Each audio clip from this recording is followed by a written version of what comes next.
नमस्कार साथियों, KVs academy में आपका स्वागत है।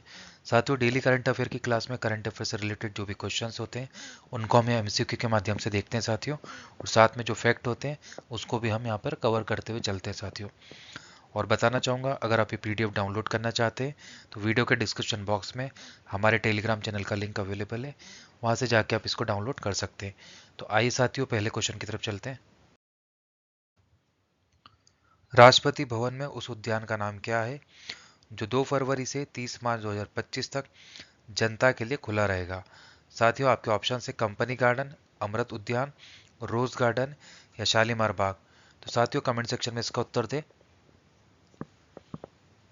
ये राष्ट्रपति भवन में उस उद्यान का नाम क्या है जो आम जनता के लिए 2 फरवरी से 30 मार्च तक खुला रहेगा? साथियों, कमेंट सेक्शन में इसका सही उत्तर दें। तो साथियों, यहाँ पे जो सही उत्तर है ऑप्शन बी है, अमृत उद्यान। ठीक है साथियों, अमृत उद्यान है साथियों जो राष्ट्रपति भवन में स्थित है और 2 फरवरी से 30 मार्च 2025 तक जनता के लिए खुला रहेगा। ठीक है, आइए अगला क्वेश्चन देखते हैं। 22 जनवरी 2025 को किस सरकारी योजना की 10वीं वर्षगांठ मनाई गई साथियों? आपके जो ऑप्शन है आयुष्मान भारत, बेटी बचाओ बेटी पढ़ाओ, प्रधानमंत्री जन धन योजना या स्वच्छ भारत अभियान। तो साथियों, कमेंट सेक्शन में इसका उत्तर दें कि किस सरकारी योजना की 10वीं वर्षगांठ मनाई गई। तो साथियों, इसका जो सही उत्तर है ऑप्शन बी है, बेटी बचाओ बेटी पढ़ाओ। ठीक है, इसकी 10वीं वर्षगांठ मनाई गई। आइए इसके बारे में देखते हैं। तो साथियों, किस मंत्रालय के द्वारा मनाई गई? महिला एवं बाल विकास मंत्रालय के द्वारा। ठीक है, और इन्हीं के द्वारा ये लॉन्च की गई थी। भारत में लड़कियों की सुरक्षा, शिक्षा, सशक्तिकरण के लिए एक प्रमुख पहल थी साथियों, जिसमें बेटी बचाओ बेटी पढ़ाओ योजना की 10वीं वर्षगांठ मनाई गई है। ठीक है, इसी मंत्रालय के द्वारा महिला एवं बाल विकास। आइए अगला क्वेश्चन देखते हैं साथियों। बेटी बचाओ बेटी पढ़ाओ योजना के तहत 2023-24 के आंकड़ों के अनुसार भारत में जन्म के समय लिंग अनुपात क्या है? आपको बॉय और गर्ल का रेशो बताना है साथियों। आपके जो ऑप्शन है 918, 930, 940 या 950। साथियों, कमेंट सेक्शन में इसका उत्तर दें कि जो 2023 और 24 के जो डेटा है उसके अकॉर्डिंग जन्म के समय लिंग अनुपात क्या है? तो साथियों, यहाँ पे सही उत्तर है ऑप्शन बी 930। ठीक है, तो जन्म के समय लिंग का अनुपात 918 2014 से 15 में कितना था साथियों? 918, जो बढ़कर 930 हो गया 2023-24 में। ठीक है, तो हमने यहाँ पे काफ़ी इंप्रूवमेंट किया साथियों, और भी इंप्रूवमेंट करने की यहाँ पर आवश्यकता है। आइए अगला क्वेश्चन देखते हैं। किशनगंगा और रातले जल विद्युत परियोजनाओं पर भारत और पाकिस्तान के बीच विवाद को सुलझाने के लिए तटस्थ विशेषज्ञ की नियुक्ति किसने की है? आपके जो ऑप्शन है संयुक्त राष्ट्र, विश्व बैंक, अंतर्राष्ट्रीय न्यायालय या यूरोपीय संघ। तो साथियों, जो सही उत्तर है ऑप्शन बी है, विश्व बैंक। आइए इसके बारे में देखते हैं साथियों। तो ऑप्शन सी है विश्व बैंक, 21 जनवरी 2025 को। ठीक है साथियों, तो एक विशेषज्ञ नियुक्ति की गई है। विदेश मंत्रालय ने घोषणा की है कि विश्व बैंक द्वारा नियुक्त तटस्थ विशेषज्ञ ने सिंधु जल संधि के तहत जम्मू कश्मीर में किशनगंगा और रातले जल विद्युत परियोजना के संबंध में भारत और पाकिस्तान के बीच मतभेदों को हल करने के लिए समझौता की घोषणा की है। ठीक है साथियों, आइए अगला क्वेश्चन देखते हैं। किशनगंगा और रातले जल विद्युत परियोजना को लेकर भारत और पाकिस्तान के बीच विवाद किस संधि द्वारा नियंत्रित होता है? तो साथियों, यहाँ पे सही उत्तर है ऑप्शन बी, सिंधु जल संधि द्वारा। ठीक है, आइए नेक्स्ट क्वेश्चन देखते हैं। National advance surface to air missile system NASAMS संयुक्त राज्य अमेरिका और किस देश द्वारा संयुक्त रूप से विकसित किया गया है? तो आपको उस कंट्री का नाम बताना चाहती हूँ जिसने यूएसए के साथ मिलकर एक जॉइंट वेंचर में इस मिसाइल सिस्टम को, नासेम्स को डेवलप किया, विकसित किया है साथियों। आपके जो ऑप्शन है फ्रांस, नॉर्वे, ग्रीस या ऑस्ट्रेलिया। तो साथियों, कमेंट सेक्शन में इसका सही उत्तर दे, वो कौन सा कंट्री जिसने यूएसए के साथ मिलकर इसको विकसित किया है। तो साथियों यहाँ पे जो सही उत्तर है ऑप्शन बी है नॉर्वे। नॉर्वे और यूएसए ने नेसेम्स मिसाइल सिस्टम को डेवलप किया है साथ में मिलकर। ठीक है साथियों, आइए इसके बारे में देखते हैं। ताइवान ताइपे की सुरक्षा के लिए उत्तरी ताइवान में उन्नत राष्ट्रीय उन्नत सतह से हवा में मार करने वाली मिसाइल प्रणाली नासैम्स तैनात करेगा। ठीक है साथियों, नासैम्स एक मध्य दूरी की जमीन पर आधारित वायु रक्षा प्रणाली है जिसे रेथियोन यूएसए और Kongsberg defence and aerospace Norway द्वारा विकसित किया गया। साथियों, ये नॉर्वे की कंपनी है और रेथियोन जो है वो यूएसए की कंपनी है। ठीक है, ये प्रणाली विमान, हेलीकॉप्टर, क्रूज मिसाइलों, यूएवी और हवा से सतह पर मार करने वाले खतरों से बचाव करती है। ठीक है, आइए नेक्स्ट क्वेश्चन देखते हैं। किस क्रिकेट टीम ने 2024-25 विजय हजारे ट्रॉफी जीती है साथियों? आपके जो ऑप्शन है कर्नाटक, तमिलनाडु, हिमाचल प्रदेश या राजस्थान। तो साथियों कमेंट सेक्शन में इसका सही उत्तर दें।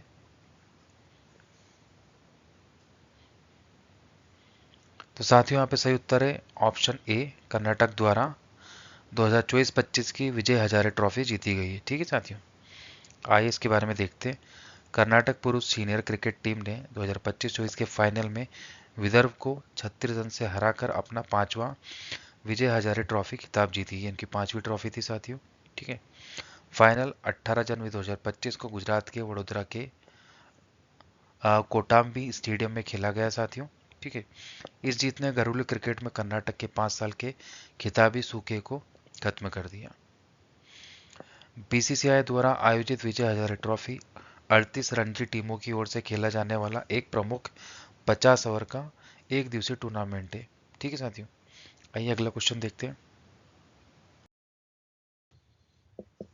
हाल ही में खबरों में रहा साथियों ऑस्ट्रोलोपिथिकेस क्या है साथियों?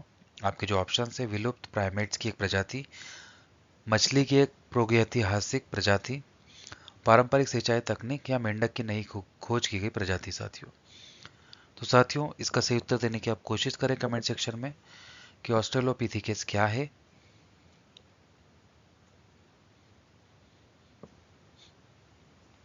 तो साथियों यहाँ पे जो सही उत्तर है ऑप्शन ए है, विलुप्त प्राइमेट्स की एक प्रजाति है। ठीक है, आइए इसके बारे में देखते हैं साथियों। ऑस्ट्रेलोपिथिकस का आहार पौधों पर आधारित था साथियों, और यह हमें कैसे पता चला? जैसे कि दक्षिण अफ्रीका में 3.5 मिलियन वर्ष पूर्व पुराने जीवाश्म से प्राप्त आइसोटोप डेटा से पता चला है। तो जो हमें आइसोटोप डेटा मिला है उससे हमें पता चला है कि इनका जो आहार था वो पौधों पर आधारित था साथियों।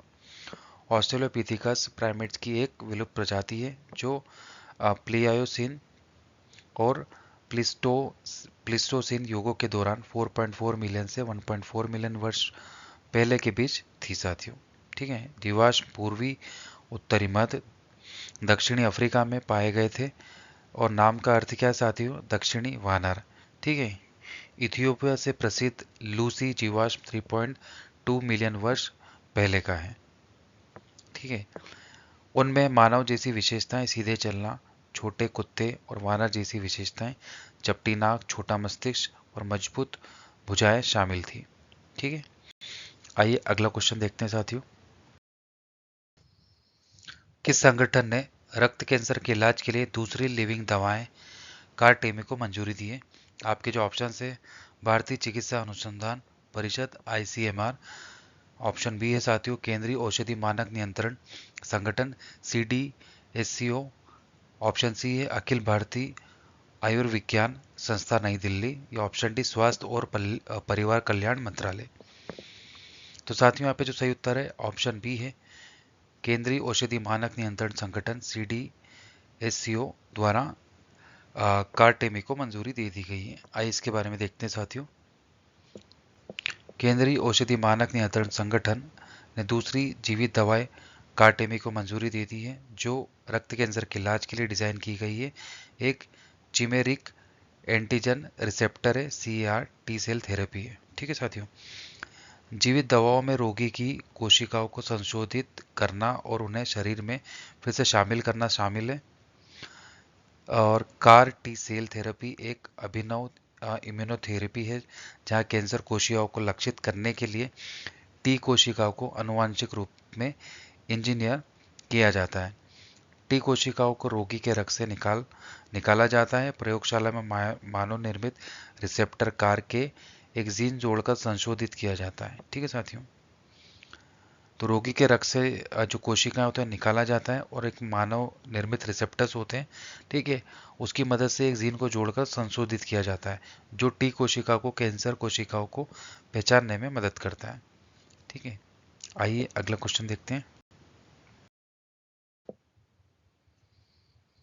प्रलय मिसाइल का विकास किस संगठन के द्वारा किया गया है साथियों? आपके जो ऑप्शन है, भारतीय अंतरिक्ष अनुसंधान संगठन इसरो, ऑप्शन बी रक्षा अनुसंधान एवं विकास संगठन DRDO, option C Hindustan aeronautics limited HAL, या option D Bharat dynamics limited BDL. तो साथियों कमेंट सेक्शन में उत्तर दें कि किस संगठन द्वारा प्रलय मिसाइल का विकास किया गया है। तो साथियों यहाँ पे जो सही उत्तर है ऑप्शन बी है, रक्षा अनुसंधान एवं विकास संगठन डीआरडीओ द्वारा इसका विकास किया गया है प्रलय मिसाइल का। आइए इसके बारे में देखते हैं साथियों। तो भारत की पहली सामरिक अर्ध बैलिस्टिक मिसाइल प्रलय मिसाइल है, ठीक है, जो अभी रिपब्लिक जो परेड होगी उसमें इसको प्रदर्शित किया जाएगा। साथियों इसकी रेंज की बात करें तो 150 से 500 किलोमीटर की रेंज वाली कम दूरी की सतह से सतह मार करने वाली बैलिस्टिक मिसाइल है जिसे सेना के सामरिक जरूरतों को पूरा करने के लिए विकसित किया गया है। ठीक है, प्रलय 350 से 700 किलोग्राम का पारंपरिक वारहेड ले जा सकता है। ठीक है, जो वारहेड की जो कैपेसिटी साथियों यहाँ पे वो 350 से 700 किलोग्राम की है। दुश्मनों के ठिकानों पर बहुत सटीकता से हमला कर सकता है जिसे डीआरडीओ ने विकसित किया है। ठीक है, तो इसका जो पिन पॉइंट एक्यूरेसी साथियों बहुत अच्छी है। ठीक है, तो ये बिल्कुल पिन पॉइंट एक्यूरेसी पे काम करता है। ठीक है, तो बिल्कुल सटीकता से ये डैमेज कर सकते हैं अपने दुश्मनों को। आइए अगला क्वेश्चन देखते हैं साथियों। हाल ही में चर्चा में रहा ऐतिहासिक रत्नागिरी स्थल किस राज्य में स्थित है साथियों? ऑप्शन है उत्तर प्रदेश, उड़ीसा, असम या राजस्थान। तो साथियों यहाँ पे सही उत्तर है ऑप्शन बी, उड़ीसा में ऐतिहासिक रत्नागिरी स्थल स्थित है। आइए इसके बारे में देखते हैं साथियों। भारतीय पुरातत्व सर्वेक्षण ने जाजपुर जिले के ऐतिहासिक रत्नागिरी स्थल पर ताजा खुदाई के दौरान महत्वपूर्ण बौद्ध अवशेष खोजे हैं। ठीक है साथियों, जिससे इसकी 1200 साल पुरानी विरासत में एक और अध्याय जुड़ गया है। ये उड़ीसा में भुवनेश्वर से 100 किलोमीटर दूर उत्तर पूर्वी में स्थित है साथियों। ये स्थल बिरूपा और ब्राह्मणी नदियों के बीच एक पहाड़ी पर स्थित है और उड़ीसा का सबसे प्रसिद्ध बौद्ध स्थल है। ठीक है, आइए अगला क्वेश्चन देखते हैं साथियों। महाराष्ट्र ने दावोस में विश्व आर्थिक मंच 2025 में कितने रुपये के समझौते ज्ञापनों पर हस्ताक्षर किए हैं? तो साथियों जो आपके ऑप्शन है 4 लाख करोड़, 5.5 लाख करोड़, 6.25 लाख करोड़ या 7 लाख करोड़। तो साथियों कमेंट सेक्शन में सही उत्तर दें। साथियों कमेंट सेक्शन में सही उत्तर देने की कोशिश करें। तो साथियों यहाँ पे जो सही उत्तर है ऑप्शन सी है, 6.25 लाख करोड़ पर समझौते ज्ञापनों पर हस्ताक्षर किए गए हैं महाराष्ट्र ने। ठीक है साथियों, आइए इसके बारे में डिटेल से देखते हैं। दावोस में विश्व आर्थिक मंच WEF 2025 में महाराष्ट्र गवर्नमेंट ने 2 दिनों में 6.25 लाख करोड़ लगभग 750 बिलियन डॉलर के समझौते ज्ञापन एमओयू पर हस्ताक्षर किए साथियों। ठीक है, इस पहल का उद्देश्य राज्य के आर्थिक परिदृश्य को बेहतर बनाना और राज्य में वैश्विक निवेशों को आकर्षित करना है। ठीक है, यहाँ पे जो भी इन्वेस्टमेंट होता है उससे क्या होता है कि राष्ट्र को मतलब जो राज्य है उसको और मजबूत करते हैं, बेहतर बनाने की दिशा में काम करते हैं और राज्य में वैश्विक जो निवेश है उसको आकर्षित करते हैं। अगर यहाँ पे इतना इन्वेस्टमेंट आता है तो अदर जो कंपनियाँ होती है वो भी सोचती है कि यहाँ पे एक अच्छा एक इकोनॉमिक मतलब इन्वायरमेंट डेवलप हुआ है इंडस्ट्री के लिए, तो हम यहाँ पे हमारे जो बिजनेस है वो सेटअप कर सकते हैं। ठीक है, तो जितना निवेश जिस राज्य में आता है साथियों तो और संभावना बढ़ जाती है कि इन फ्यूचर वहाँ पे और इन्वेस्टमेंट आएगा। ठीक है, आइए अगला क्वेश्चन देखते हैं। जनजातीय मामलों के मंत्रालय ने प्रधानमंत्री जनमन पर जिला मजिस्ट्रेटों डीएम का राष्ट्रीय सम्मेलन कहाँ आयोजित किया गया है? तो आपको राष्ट्रीय सम्मेलन बताना है साथियों, कहाँ पर आयोजन हुआ है उसका। ऑप्शन है विज्ञान भवन नई दिल्ली, भारत मंडपम नई दिल्ली, लाल किला नई दिल्ली या इंदिरा गांधी स्टेडियम नई दिल्ली। तो साथियों कमेंट सेक्शन में उत्तर दें।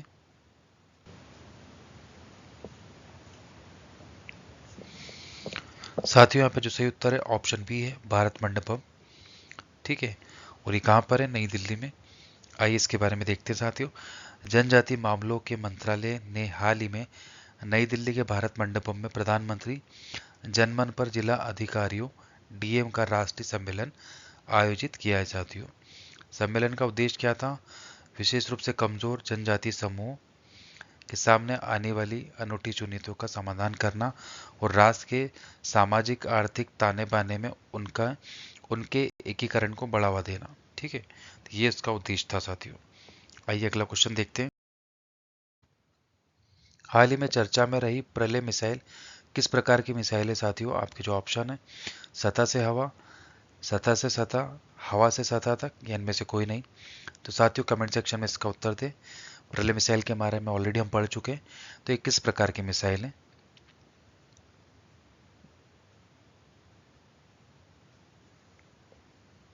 साथियों यहाँ पे जो सही उत्तर है ऑप्शन बी है, सतह से सतह मारा करने वाली ये मिसाइल है।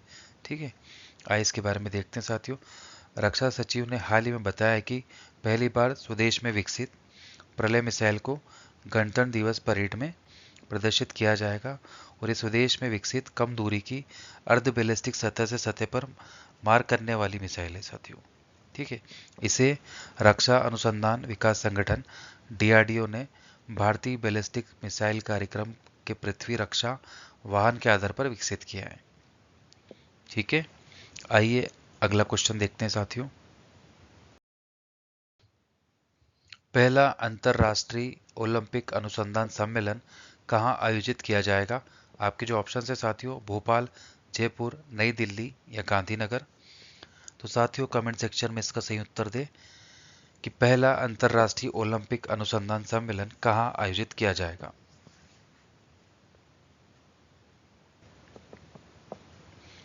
तो साथियों इसका जो सही उत्तर है ऑप्शन डी है, गांधीनगर। आइए इसके बारे में देखते हैं साथियों। तो पहला अंतर्राष्ट्रीय ओलंपिक अनुसंधान सम्मेलन 27 से 30 जनवरी 2025 तक गुजरात के गांधीनगर में आयोजित किया जाएगा। इस आयोजन का उद्देश्य क्या साथियों? ओलंपिक अध्ययन के शोधकर्ताओं और विशेषज्ञों को एक साथ लाना है ताकि इस क्षेत्र में समकालीन रुझानों, चुनौतियों और अवसरों पर चर्चा की जा सके।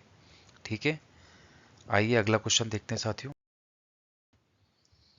हाल ही में अमेरिका के राष्ट्रपति डोनाल्ड ट्रंप ने किस संगठन से अलग होने की घोषणा की है? आपके जो ऑप्शन है साथियों विश्व व्यापार संगठन, अफ्रीकी एकता संगठन, विश्व स्वास्थ्य संगठन या विश्व मौसम विज्ञान संगठन। तो साथियों कमेंट सेक्शन में इसका सही उत्तर देने की कोशिश करें कि अमेरिका के जो राष्ट्रपति है डोनाल्ड ट्रंप ने किस संगठन से अलग होने की घोषणा की है। हाल ही में ये वहाँ के राष्ट्रपति बने हैं साथियों, और उसके बाद उन्होंने इसकी घोषणा की है। तो साथियों यहाँ पे जो सही उत्तर है ऑप्शन सी है, विश्व स्वास्थ्य संगठन से डोनाल्ड ट्रंप ने अलग होने की घोषणा की है साथियों। ठीक है, आइए अगला क्वेश्चन देखते हैं। हाल ही में किस उच्च न्यायालय के मुख्य न्यायाधीश के रूप में न्यायमूर्ति देवेन कुमार उपाध्याय ने शपथ ली है? आपके जो ऑप्शन है दिल्ली, बॉम्बे, इलाहाबाद या कलकत्ता। तो साथियों जो सही उत्तर है ऑप्शन ए है, दिल्ली। ठीक है, आइए अगला क्वेश्चन देखते हैं। हाल ही में अमेरिकी राष्ट्रपति डोनाल्ड ट्रंप ने देश की किस सीमा पर राष्ट्रीय आपातकाल की घोषणा की है? तो साथियों आपके ऑप्शन है पूर्वी, पश्चिमी, उत्तरी या दक्षिणी। तो साथियों कमेंट सेक्शन में इसका सही उत्तर देने की कोशिश करें कि किस सीमा पर राष्ट्रीय आपातकाल की घोषणा की गई है। तो साथियों जो सही उत्तर है ऑप्शन डी है, दक्षिणी। ठीक है, तो साथियों ये आज का लास्ट क्वेश्चन था। आज का सेशन यही समाप्त होता है। साथियों आपको मेरा वीडियो अच्छा लगता है तो आप इसको लाइक करें और हमारे चैनल को सब्सक्राइब करें। कल फिर मिलते हैं साथियों करंट अफेयर की क्लास में।